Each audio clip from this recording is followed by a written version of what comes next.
então que a perspectiva isométrica não serve de base para a obtenção de medidas exatas? Não, a perspectiva isométrica é muito útil para dar uma ideia do modelo. Mas na hora de executar uma peça, a gente precisa de um tipo de representação mais precisa. Você também quer saber como fazer uma representação que não dê margens à dúvida? Então preste atenção, porque é esse tipo de representação super precisa que a gente vai começar a aprender na teleaula de hoje.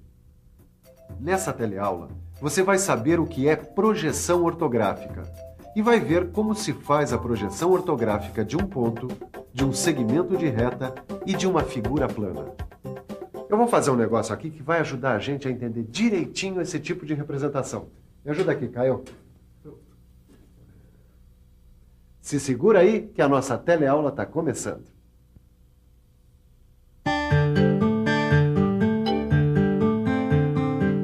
Quem já conhece a área mecânica sabe muito bem. Na hora de produzir uma peça, o ponto de partida do profissional não é uma representação isométrica. Normalmente, para fazer seu trabalho, ele recebe uma projeção ortográfica da peça. Pode guardar esse nome: projeção ortográfica. A projeção ortográfica é uma forma de representar graficamente objetos tridimensionais em superfícies planas, mas isso com absoluta precisão, transmitindo todas as características dos objetos. Para você entender direitinho como é feita uma projeção ortográfica como essa aqui, você precisa conhecer 3 elementos: o modelo, o observador e os planos de projeção. Deixa que eu falo do modelo, Angela. Ok, Miguel. O modelo é o objeto a ser representado em projeção ortográfica. Qualquer objeto pode fazer as vezes de modelo. Dá só uma olhada. Pode ser uma figura geométrica, um sólido geométrico, peças de máquina ou até mesmo um conjunto mecânico. Quando o modelo é um conjunto mecânico, cada componente deve ser representado na posição que ocupa neste conjunto.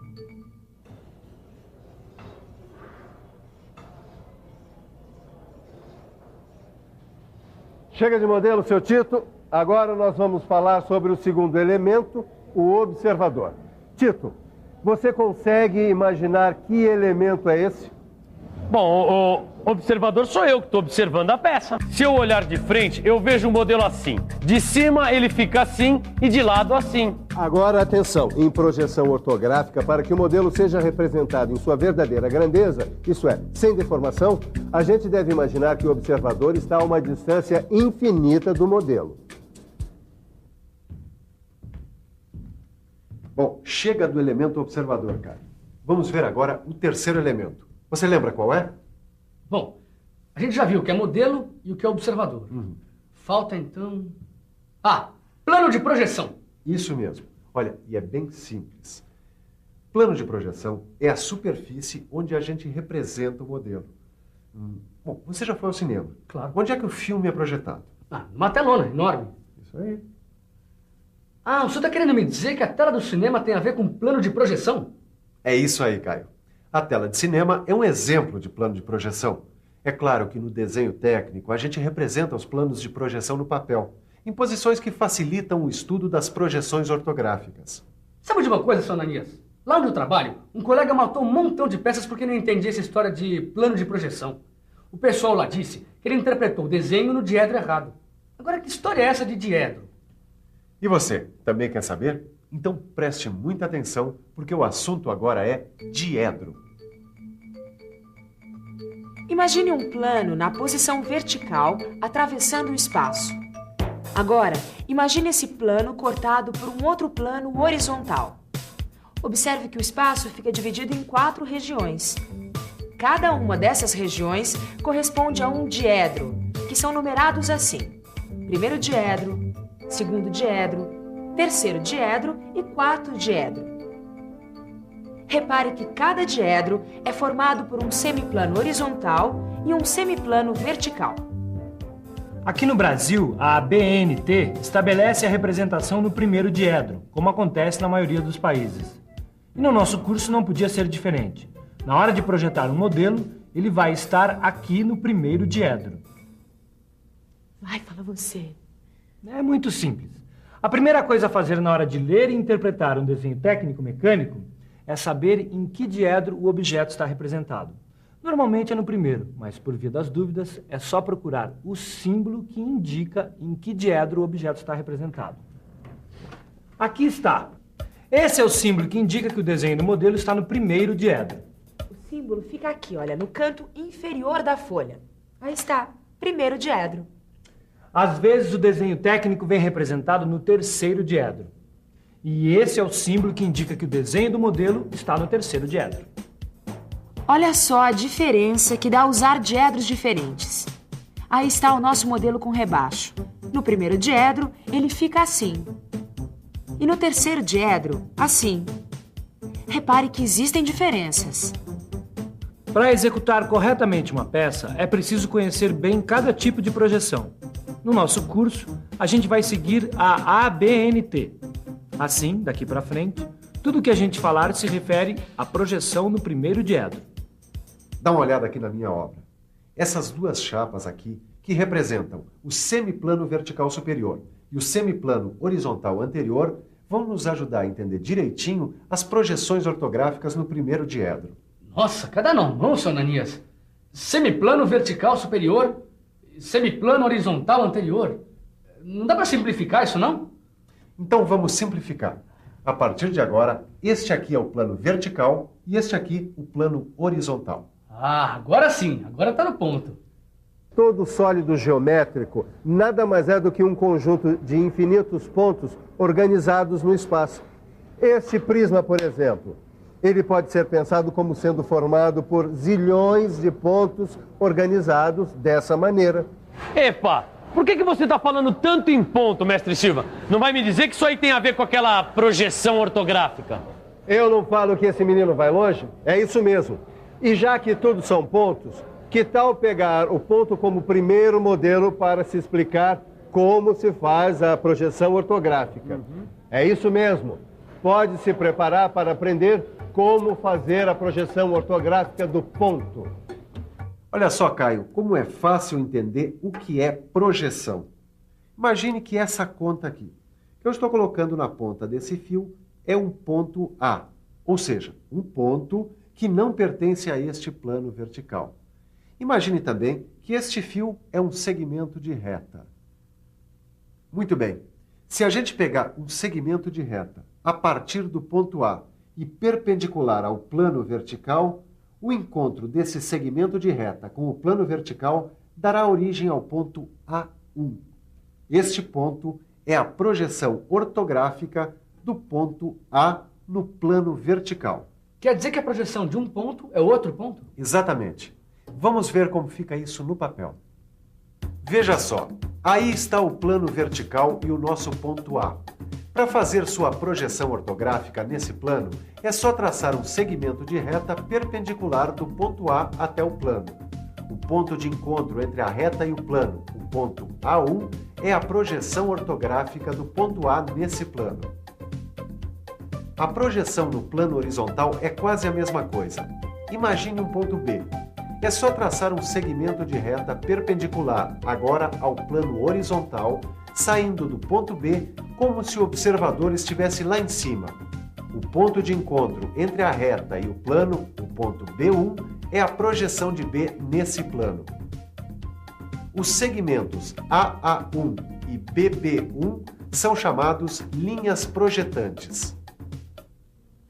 Bom, a gente acabou de ver que a projeção ortográfica de um ponto é sempre um ponto idêntico. Agora está na hora da gente ver a projeção ortográfica de um segmento de reta. A projeção ortográfica de um segmento de reta depende da posição que ele ocupa em relação ao plano. Olha só, imagine que esse canudinho aqui é um segmento de reta e esse tampo de mesa um plano horizontal. Ele pode ser paralelo ao plano, oblíquo e perpendicular. Você começa? Claro. Vamos ver agora a projeção ortográfica de um segmento paralelo ao plano. Aí está nosso segmento AB paralelo ao plano vertical, observado nessa direção.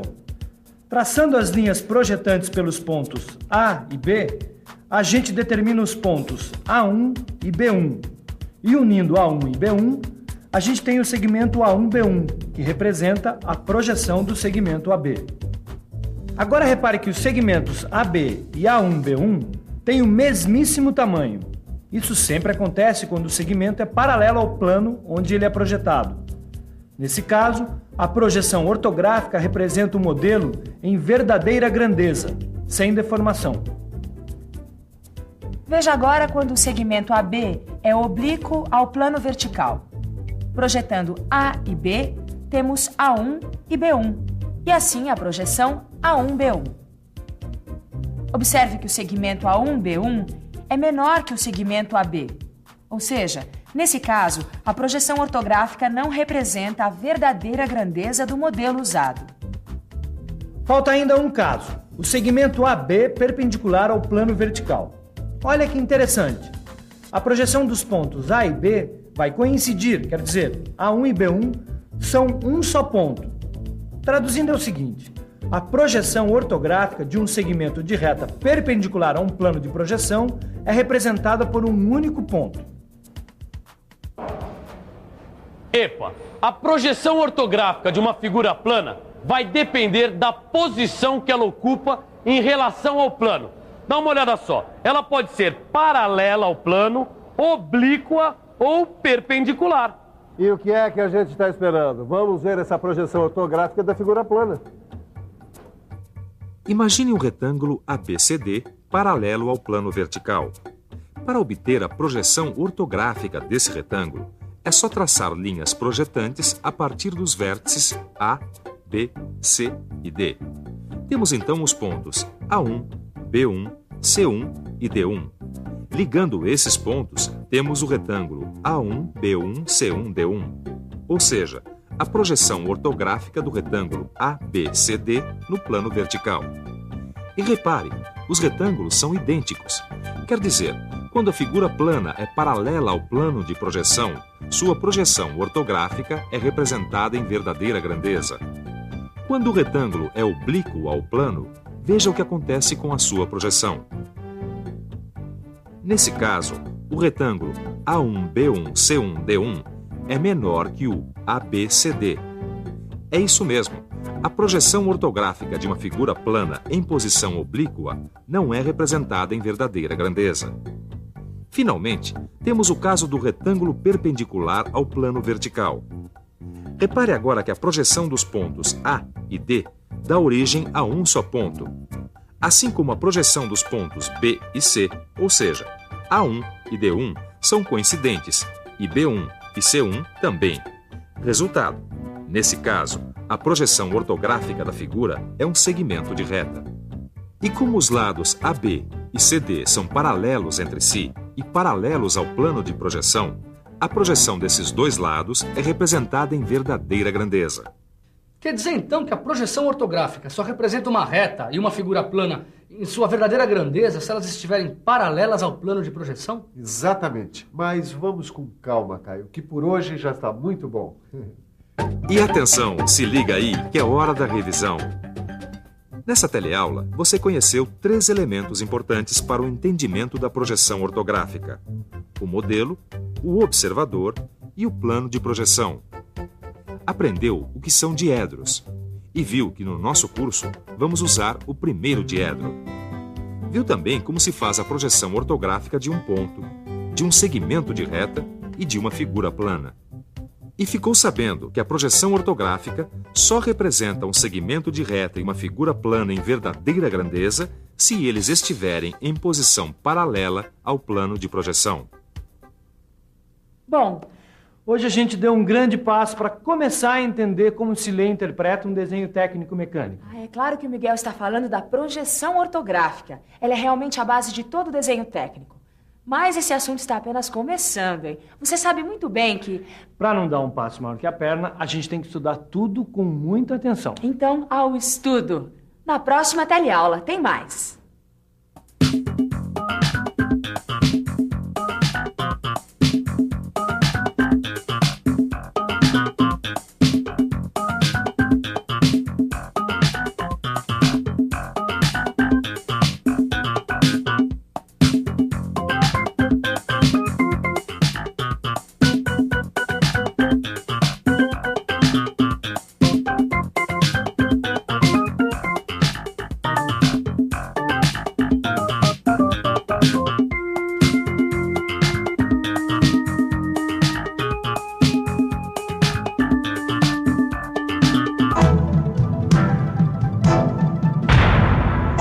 Telecurso 2000, um programa de educação do Sistema Fiesp e da Fundação Roberto Marinho.